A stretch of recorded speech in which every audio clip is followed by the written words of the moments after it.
क्या संडे क्या अपन आते नहीं है ना? मैं आ गई ले दे के, मैं आई तो बच्चे नहीं आए। बताओ, 3 लोगों को पढ़ाया मैंने, पर बहुत शांति से पढ़ाया ना मैम। इतने शांति से पढ़ाया, वो एक बच्चा आया नहीं है आज। अच्छा, कभी ना कभी है ना।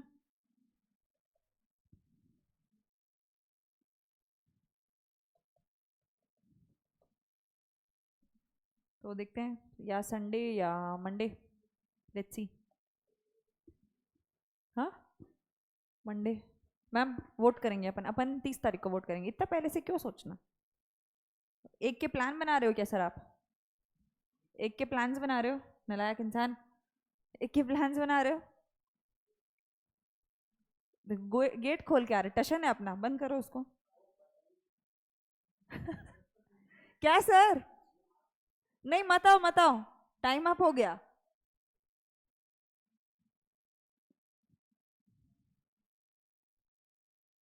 हाँ, नहीं, उन लोग के, वो 2 लोगों के आंखों में तो कोई इज्जत ही नहीं है मेरी, तो मैं अब बोलना ही छोड़ दी उन लोग को। It's a surprise for me if they respect मी। चलो, क्या पढ़ रहे हैं अपन जिंदगी में? आप लोगों को पता ही नहीं होगा क्या पढ़ रहे हैं अपन जिंदगी में।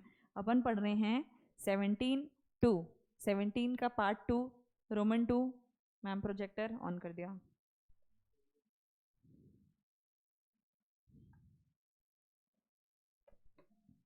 हाँ, स्टैंडिंग ऑर्डर्स क्या होता होगा? चलो, जो लोग कल नहीं आए थे, let's ask them standing order क्या होता होगा। जो लोग नहीं आए थे, स्टैंडिंग ऑर्डर क्या होता होगा? उसके ऊपर पूरा चैप्टर है, जल्दी बोलो, टाइम नहीं अपने पास। स्टैंडिंग ऑर्डर क्या होता होगा? हाँ, क्या? उसको पेन को नीचे रखो, सिगरेट पी रही है इधर। क्या होता होगा? यस दीक्षा, क्या होता होगा? पता नहीं, चलो बढ़िया। हाँ, पढ़ा है। कब? ए, मैंने आज तक नहीं पढ़ा है। हाँ, यस, जिगल में पढ़ा है। पूछ क्या हूँ सर से? आपके बच्चों को याद नहीं है बोलूंगी। कॉन्ट्रैक्ट एक्ट में पढ़ा? अरे तो जरूर याद होगा, बताओ। सर बुक लाए हैं? आप लाना छोड़ दियो, बुक है। पार्ट 2 है आपकी। कैसे फर्स्ट बेंच पे बैठ रहे हो? क्या हो गया आपको? आपकी तबीयत ठीक है? नहीं, नजर उतारो, नहीं नजर लग गई है उनको।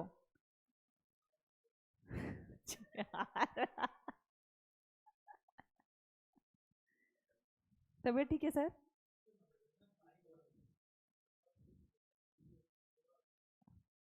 आप जिस दिन सीरियस हो जरूरी नहीं है ना हम भी उसी दिन सीरियस हो। Yes, standing orders. Sir serious, sir serious sir.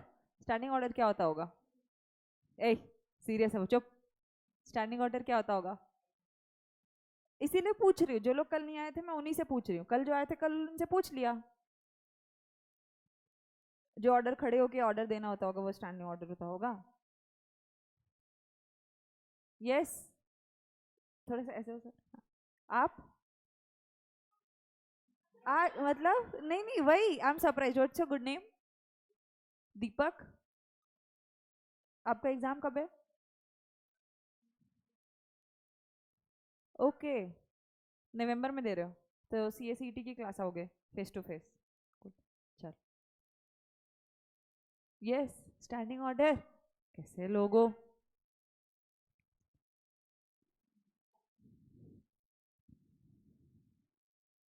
Office के कुछ रूल्स होते हैं।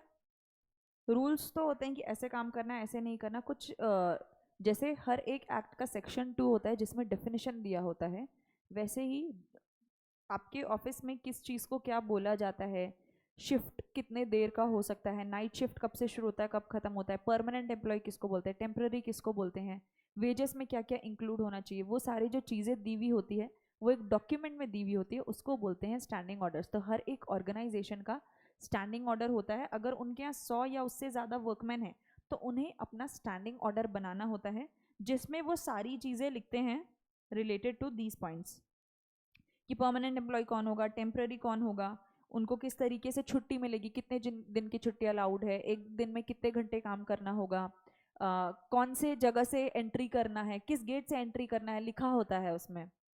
ठीक है, तो ये सारी चीज़ें, किस केस में आपको नौकरी से निकाल सकते हैं, नौकरी से निकाला तो नोटिस पीरियड कितने टाइम का होगा, वो सारी जो इन्फॉर्मेशन होती है, इंस्ट्रक्शंस होते हैं, वो स्टैंडिंग ऑर्डर में दिए हुए होते हैं। तो एक एक्ट बनाया ताकि यूनिफॉर्मिटी आए, एक एक्ट बना के उसके हिसाब से एक मॉडल स्टैंडिंग ऑर्डर उन्होंने दे दिया कि ये बेस मान के आप अपने हिसाब से थोड़ा सा चेंजेस करके अपने स्टैंडिंग ऑर्डर्स बना सकते हो। उसके ऊपर ये चैप्टर है।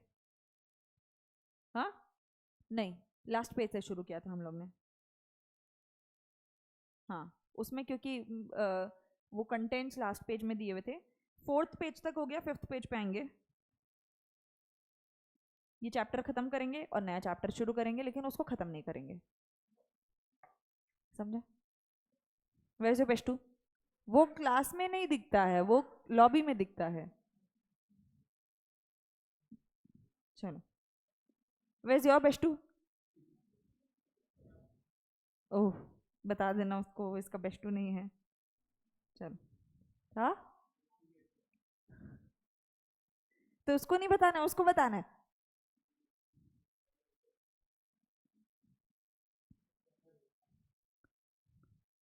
ओह, इसका बेस्ट वो हो सकता है, उसका बेस्ट कोई और हो सकता है ना, जरूरी नहीं एक दूसरे के बेस्ट एक दूसरे ही हो। ये पता ही नहीं पता है अपन को। मैम को कुछ याद आ गया है ना मैम, एक तरफा। चलो अभी सुनो, सर्टिफाइंग ऑफिसर जो आपके स्टैंडिंग ऑर्डर्स को सर्टिफाई करता है, अपनी मर्जी से कुछ भी रूल्स आप डाल दोगे ऐसा नहीं चलेगा, इसके लिए आपको किसी से सर्टिफाई करवाना पड़ता है।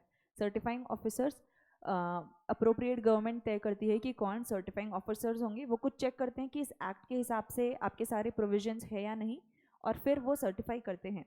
तो the certifying officer or appellate authority to adjudicate upon the fairness and reasonableness of the provisions of the standing orders, ये सेक्शन 4 में दिया हुआ है।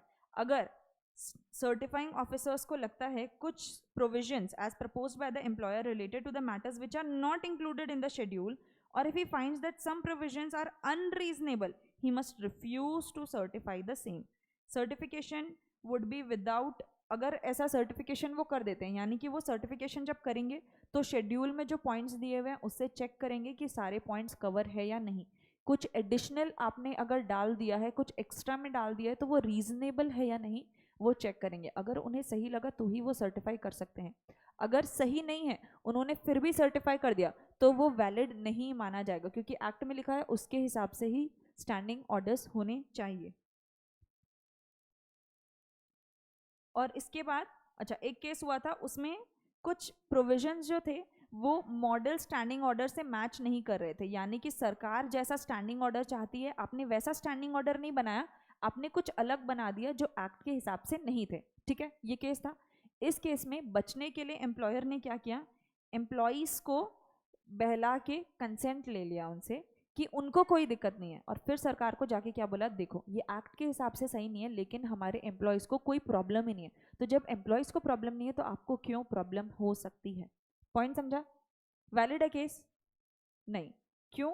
क्योंकि यहाँ पर लिखा हुआ है सर्टिफाई तभी हो सकता है जब वो एक्ट के हिसाब से हो। आप हो सकता है एम्प्लॉयज़ को डरा धमका के उनसे कंसेंट ले रहे हो, उनसे कंसेंट ले लिया, इसका मतलब ये नहीं कि आपके स्टैंडिंग ऑर्डर सही है। आपके स्टैंडिंग ऑर्डर तभी सही माने जाएंगे जब आपके स्टैंडिंग ऑर्डर एक्ट के हिसाब से होंगे। एक्ट में जो मॉडल दिया है कि ऐसा होना चाहिए, आप अगर एक्ट में लिखा हुआ है 8 से 10 घंटे ही काम करवा सकते हैं, आपने 14 घंटे लिख दिया और एम्प्लॉयज़ को ज़बरदस्ती साइन करवा दिया उस पर, सही होगा क्या? नहीं।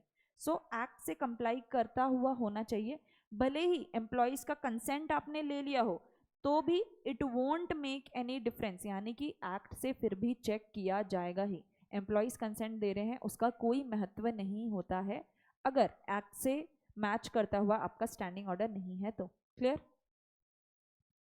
सर्टिफिकेशन ऑफ स्टैंडिंग ऑर्डर्स, इसमें आपको स्टैंडिंग ऑर्डर का ड्राफ्ट भेजना होता है। Employer sends the draft to the certifying officer. Employer जो है वो स्टैंडिंग ऑर्डर्स बना के ड्राफ्ट भेजता है सर्टिफाइंग ऑफिसर को। Certifying officer forwards a copy thereof to the trade union of the workman, और where there is no trade union then to the workmen in the prescribed manner, together with a notice requiring objections, if any, which the workman may desire to make in the draft standing orders.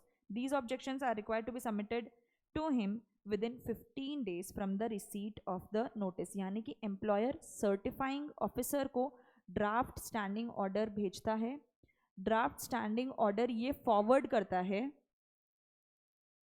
Trade union को. अगर trade union नहीं है तो उसके लिए prescribe तरीके दिए हुए हैं, पर वर्कमैन को पता होना चाहिए कि उनके लिए क्या रूल्स बनाए जा रहे हैं. They should know. तो वो किसके टेबल से होते हुए जाता है? सर्टिफाइंग ऑफिसर के टेबल से होते हुए जाता है. इनको 15 दिन के अंदर अगर कोई ऑब्जेक्शन है तो 15 दिन के अंदर इनको ऑब्जेक्शन रेस करना होता है. समझा इतना?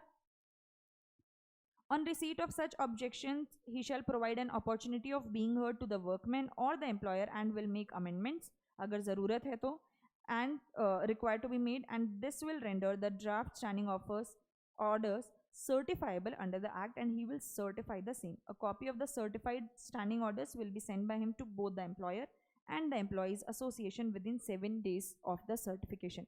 यानी कि जो ऑब्जेक्शन आए, ऑब्जेक्शन आने के बाद अगर लगता है अपॉर्चुनिटी ऑफ बीइंग हर्ड देनी चाहिए, यानी कि कुछ चेंजेस करने, तो एम्प्लॉयर को एक बार मौका देना पड़ेगा ना. अगर एम्प्लॉयज कुछ और सजेस्ट कर रहे हैं तो एम्प्लॉयर को मौका देना पड़ेगा कि ये चेंजेस हम करना चाहते हैं, आपको कुछ बोलना है क्या.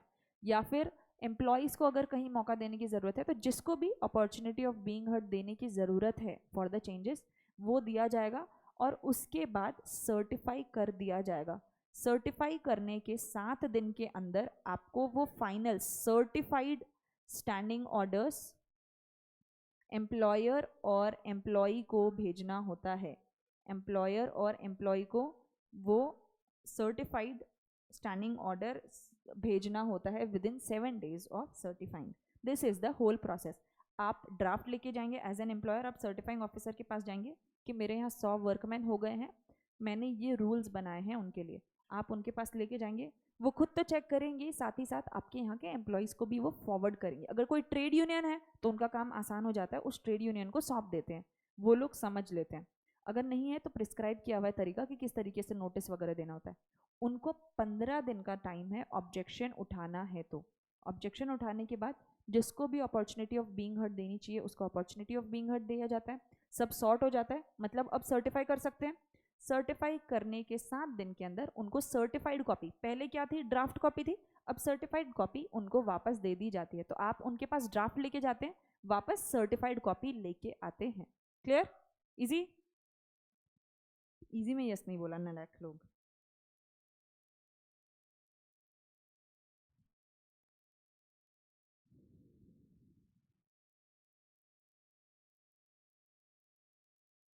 अगर आप सर्टिफाई नहीं करवाएंगे ऑफकोर्स आपके स्टैंडिंग ऑर्डर का कोई असर नहीं होगा. यानी कि आप स्टैंडिंग ऑर्डर्स बना के रख रहे हैं, सर्टिफाई नहीं करवाया तो उसका कोई महत्व नहीं होता है क्योंकि वो सरकार के पास रिकॉर्डेड नहीं है. और सर्टिफाइंग ऑफिसर के पास ऐसे बहुत सारे ड्राफ्ट्स आते होंगे, बहुत सारे वो सर्टिफाई करके रखते होंगे, उनको एक कॉपी खुद के पास भी रखनी होती है. They have to register, they have to maintain a register जिसमें they keep copy of all the standing orders certified by him in the prescribed register, or he shall furnish a copy of the same to any person applying thereof on payment of the prescribed fee. इसके ऊपर एक question आया था कि कोई इंसान copy मांग सकता है क्या? ऑफ कोर्स मांग सकता है.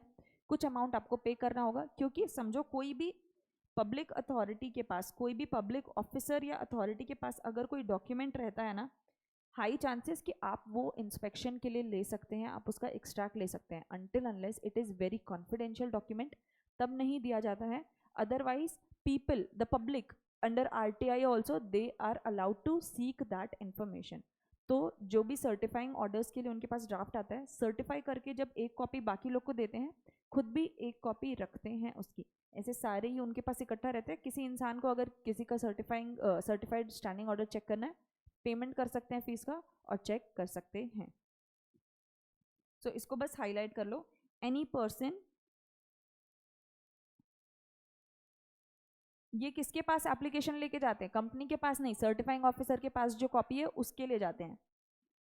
ही shall furnish a copy of the same to any person applying on payment of prescribed फी.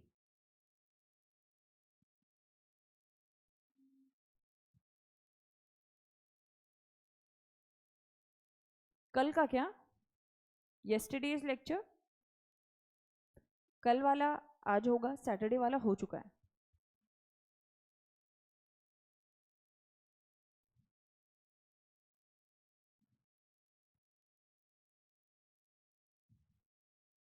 चलो, अपील्स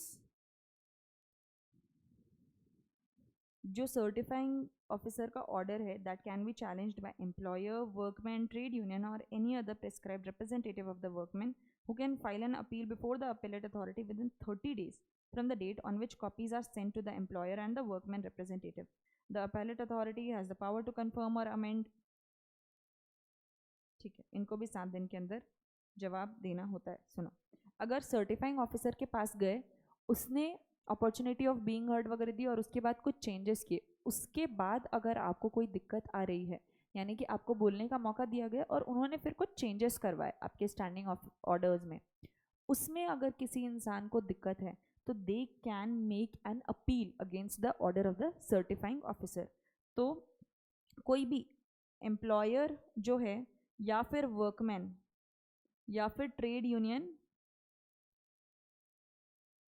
वर्कमैन प्लस उनके रिप्रेजेंटेटिव है, वर्कमैन या उनके रिप्रेजेंटेटिव, अगर वर्कमैन ज़्यादा पढ़े लिखे नहीं है तो वो किसी को रिप्रेजेंटेटिव ऑथराइज कर सकते हैं। They can file appeal against certifying officer order, appeal against certifying officer order किसके पास, एपिलेट अथॉरिटी के पास। कितने दिन में, 30 डेज में। 30 डेज में you have to file that appeal, within 30 days you have to file that appeal. क्या हुआ, and they will फिर सॉल्व दैट मैटर, और 7 दिन के अंदर वो ऑर्डर की कॉपी, फाइनल जो स्टैंडिंग ऑर्डर्स होगा,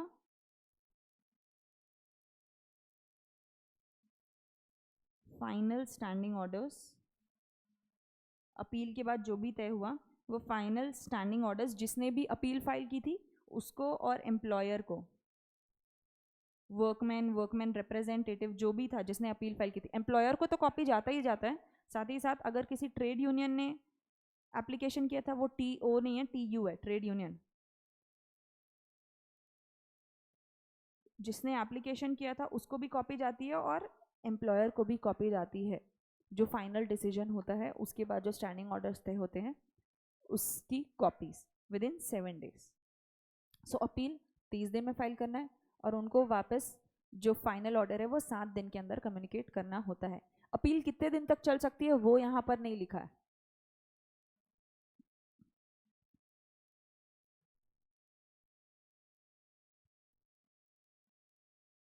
हो गया, नहीं हुआ, ओके।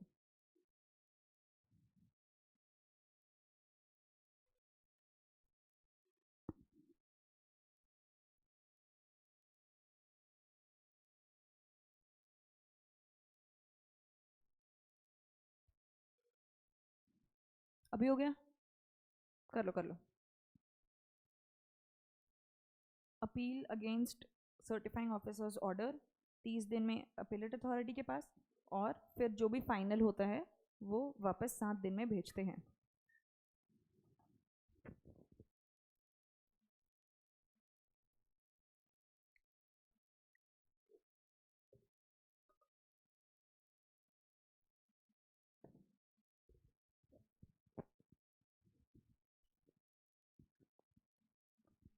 अभी एक चीज समझो, सर्टिफाइंग ऑफिसर जो भी ऑर्डर पास करता है, जो भी सर्टिफाई करके देता है, उसके अगेंस्ट अपील करने के लिए कितने दिन का टाइम है, 30 दिन का टाइम है। सो इमेजिन सर्टिफाइंग ऑफिसर ने आपको स्टैंडिंग ऑर्डर सर्टिफाई करके दिए कि आज से ये रूल्स है, ठीक है, आपने कंपनी में जाके उसको अप्लाई करना शुरू कर दिया कि ऐसे ही काम होना है। 10 दिन बाद किसी इंसान ने अपील फाइल कर दी, अपील फाइल की, अपीलेट अथॉरिटी ने वो अपील सुना और फिर उन्होंने नए ऑर्डर्स इशू किए, तो पहले कुछ अप्लाई किया बाद में कुछ अप्लाई किया, ये सिचुएशन हो जाएगी। इसीलिए सर्टिफाइंग ऑर्डर्स जो होते हैं वो इफेक्टिव कब से होते हैं, यानी कि वो ऑपरेशन में कब से आते हैं, जब तक वो अपील का पीरियड खत्म नहीं हो जाता, क्योंकि एक बार 30 दिन खत्म हो गए उसके बाद वो ऑर्डर चेंज नहीं हो सकता है। इसलिए चेंज होने का ड्यूरेशन कब तक है, 30 दिन तक के चांसेस है, कोई भी अपील फाइल कर सकता है। तो जब तक 30 दिन खत्म नहीं होते तब तक ये नहीं माना जाएगा कि वो स्टैंडिंग ऑर्डर्स ऑपरेटिव है।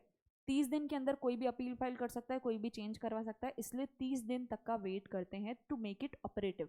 और अगर अपील फाइल कर दिया तो 7 दिन के अंदर ऑर्डर आता है, 7 दिन जैसे ही खत्म होते हैं उसके बाद ही वो ऑपरेटिव होता है।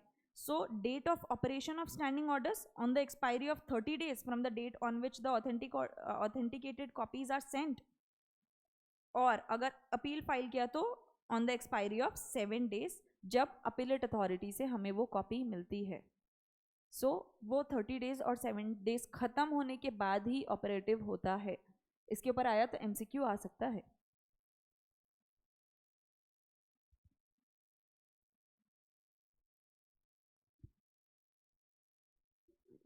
Posting of standing orders, the text of the standing orders जो फाइनली आपके सर्टिफाई होते हैं वो कहीं ना कहीं आपको चिपका के रखना पड़ेगा।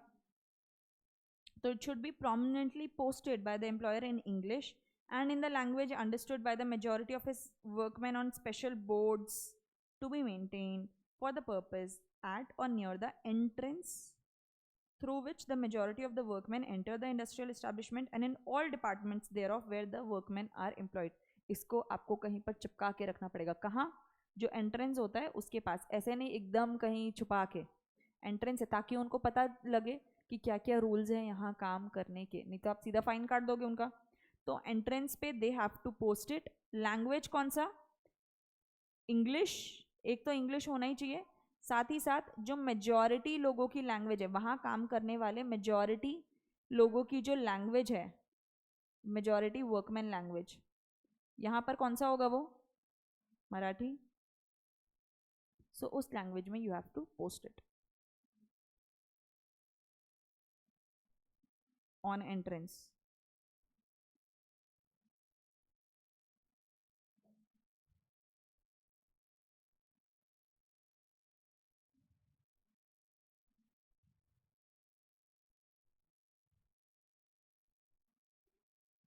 आपने लिख लिया? लिख लिया तो लिखना नहीं चाहती हो?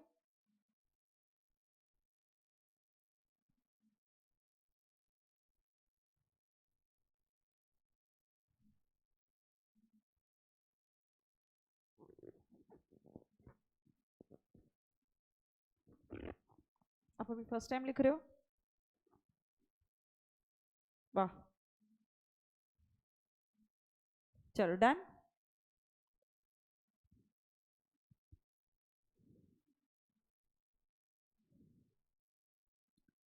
An employer, this section prohibits an employer to modify the standing order once they are certified under this act, except on agreement between the employer and workmen or trade union or other representative. Such modification shall not be effected until the expiry of 6 months from the date on which the certifying orders were last modified or certified।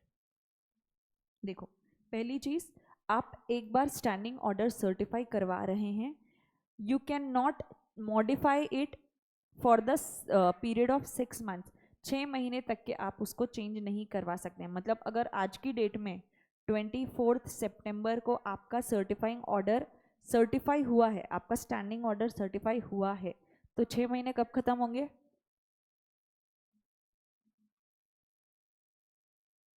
क्या बात है? 23 मार्च, यानी कि exact 6 महीने 23 मार्च को खत्म होंगे। इस बीच आप कोई मॉडिफिकेशन नहीं करवा सकते हैं। फिर 23 मार्च को 6 महीने खत्म हो गए, उसके बाद आपने कुछ मॉडिफिकेशन करवाया, मॉडिफिकेशन अप्रूव होते होते अप्रैल हो गया, ठीक है, मॉडिफाई हुआ, नया आपके पास स्टैंडिंग ऑर्डर आ गया। अब अगर आपको चेंज करना है, आपको फिर 6 महीने रुकना पड़ेगा। यानी कि एक बार चेंज करवाया, 6 महीने तक वापस चेंज नहीं करवा सकते हैं। और जब पहली बार सर्टिफाई हुआ तभी भी 6 महीने तक आप कोई चेंजेस नहीं कर सकते हैं। So 6 months gap should be there. और अगर चेंज करना है तो कैसे करेंगे? खुद से तय कर सकते हैं क्या? नो। अपने सर्टिफाइंग ऑफिसर के पास, उनके पास रजिस्टर होगा, उनके पास सारा मेंटेन्ड है। आप यहाँ पर चेंज कर लोगे तो उनके पास जो रजिस्टर है, दोनों में मिसमैच होगा।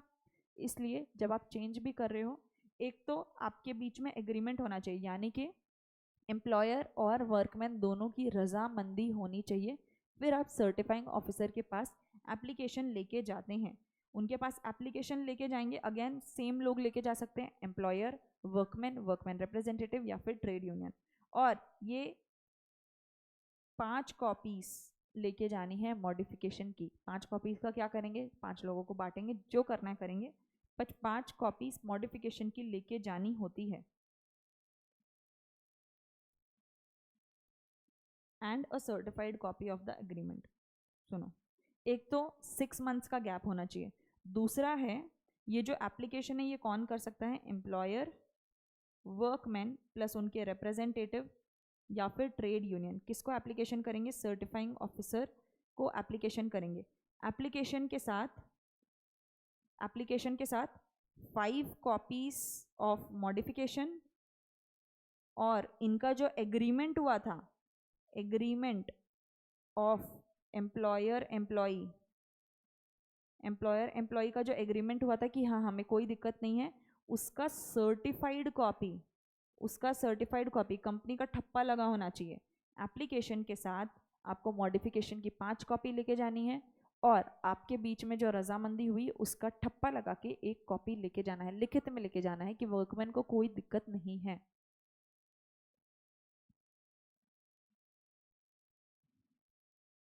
Workmen are entitled to apply for modification of the standing orders, and section 10(2) does not contain any time limit for making modification application. It can be made at any time. अगर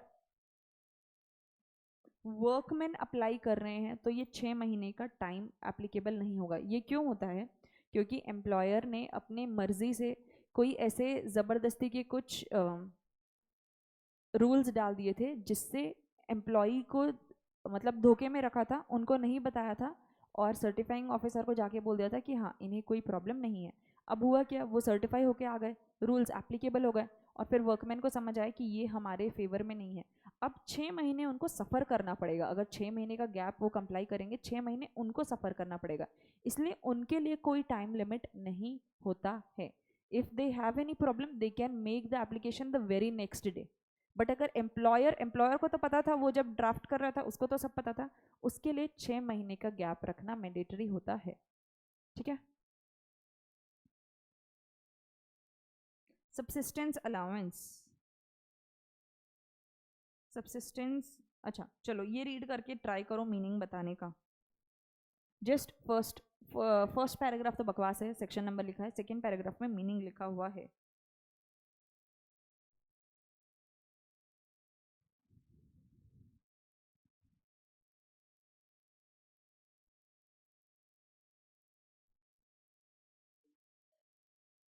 हम्म हम्म हम्म हम्म no substance आप mix कर रहे हो, substance यहाँ पर नहीं है, subsistence है। आप सही जा रहे हो, बोलो आगे, बस सब्सटेंस मत बोलो, आगे बोलो। तो उस केस में वो क्या करेगा, किसी इंसान के अगेंस्ट इंक्वायरी चल रही है, अभी कुछ फैसला नहीं आया कि उसने सही किया या गलत किया है, तो वो सही भी हो सकता है, वो गलत भी हो सकता है। गलत हुआ तो नौकरी से निकाल देंगे, पनिशमेंट देंगे, सही हुआ तो कुछ नहीं कर सकते। तो जब तक पता नहीं है कि उसने सही किया या गलत किया, इंक्वायरी चल रही है, उसको बोला है कि अभी तुम ऑफिस मत आना, यहाँ आओगे किसी को फिर भड़काओगे या कुछ भी करोगे, तुम रिश्वत दे सकते हो इंक्वायरी करने वालों को, तो मत आना। उस केस में उसको तनख्वाह देंगे या नहीं देंगे उसके ऊपर सवाल है। तो उसको तनख्वाह नहीं मिलती है, उसको जो पैसे मिलते हैं उसको बोलते हैं subsistence allowance. This is given when a person is suspended, when a person is suspended because of any investigation और इंक्वायरी गोइंग ऑन। अभी कुछ प्रूव नहीं हुआ है, इसलिए उसको कुछ तो पैसे देने हैं, क्योंकि हो सकता है वो निर्दोष भी साबित हो जाए, उस केस में वो घर कैसे चलाएगा। तो पैसा कितना मिलता है, शुरुआत के 90 डेज के लिए that person gets 50% of the wages. जो उसका जो भी वेजेस था, जो लास्ट उसने वेजेस उसको एंटाइटल थे, जितना उसने पैसे निकाले थे उसका 50% उसको मिलेगा। यानी कि अगर वो हर महीने का 15,000 कमा रहा था, पिछले साल उसका सैलरी कुछ और था, जो उसकी लास्ट ड्रॉन सैलरी थी वो आज की डेट में 15,000 थी, तो उसको 7,500 रुपये प्रति माह के हिसाब से कैलकुलेशन करेंगे जितने दिन के लिए भी वो सस्पेंड हुआ है, और उतना पैसा उसको दिया जाएगा शुरुआत के 90 दिन के लिए।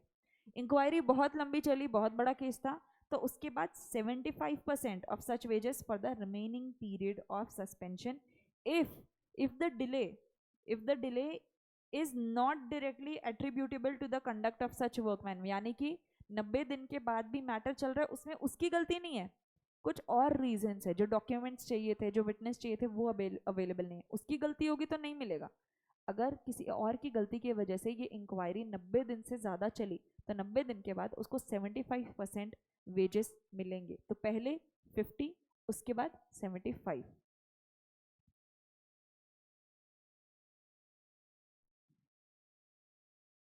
और इससे रिलेटेड कोई डिस्प्यूट है तो लेबर कोड के पास जा सकते हैं, ठीक है। ये रीड करो। However,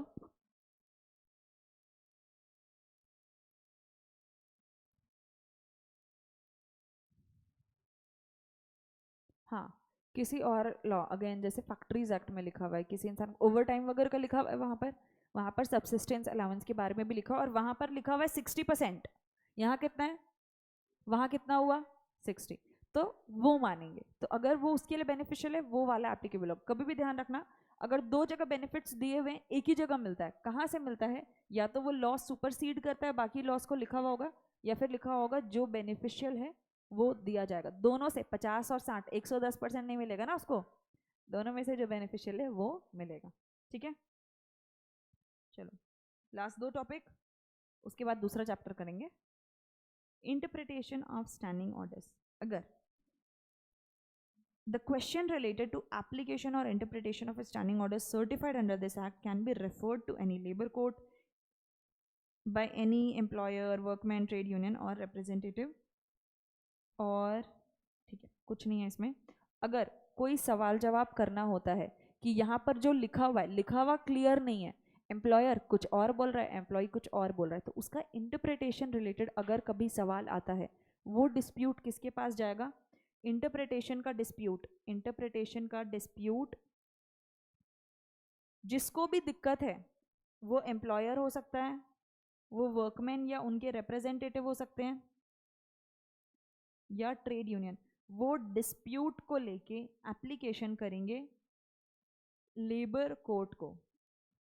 लेबर कोर्ट को वो एप्लीकेशन फाइल करेंगे। Labour court opportunity of being heard देगा, labour court opportunity of being heard देगा, और जो ऑर्डर पास करेगा, जो ऑर्डर पास करेगा वो फाइनल एंड बाइंडिंग होगा, यानी कि सबको वो बात माननी होगी जो लेबर कोर्ट ने बोला है। सो एप्लीकेशन करेंगे, डिस्प्यूट का जो भी एप्लीकेशन है वो, और labour court opportunity of being heard देके फाइनल फैसला सुनाता है। That should be final and binding on the parties.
Done.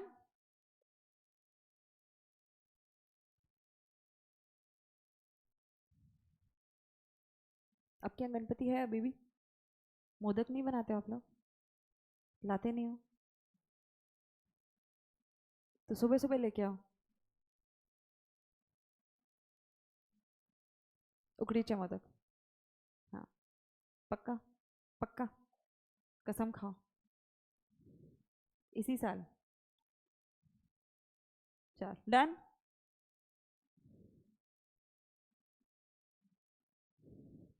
इसका कोई महत्व नहीं है इसलिए आप लोग सुनोगे नहीं, फिर भी बता देती हूँ। ये जब एक्ट शुरू हुआ था तब सबके पास थोड़ा सा टाइम दिया गया था कि तुम अपने स्टैंडिंग ऑर्डर्स बनाओ। ये तब की बात है जब ये एक्ट शुरू हुआ था। तो तब तक क्या करेंगे, तब तक इन्होंने मॉडल स्टैंडिंग ऑर्डर्स दिए हुए थे, वो मान लिया जाएगा कि आपके ऊपर एप्लीकेबल है। अभी इसका कोई महत्व नहीं है, क्यों? क्योंकि ये एक्ट बहुत टाइम से एप्लीकेबल हो चुका है। सो कोई भी एक्ट अगर नया अनाउंस होता है तो कुछ टाइम दिया जाता है सामने वालों को, उससे रिलेटेड जो भी फाइलिंग्स करनी है, जो भी अरेंजमेंट करना है उसके लिए। तो वो जो बीच में गैप होता है उसके लिए कुछ स्पेशल प्रोविजंस दिए हुए होते हैं, वो बाद में ये लोग एक्ट से हटाना भूल जाते हैं। और सिलेबस में भी क्यों डाला है, राम जाने। चलो, इसके साथ हमारा चैप्टर समाप्त होता है। आप एक सेकेंड, 17-2 हमारा हो चुका है, इसके साथ हमारा 17th चैप्टर खत्म। हमारा 14 हो गया, 15 हो गया, 16 हो गया, 17 हो गया, 18 हो गया, 19 बचा है। और पार्ट ए में 2 चैप्टर्स बचे हैं। 19 शुरू करेंगे।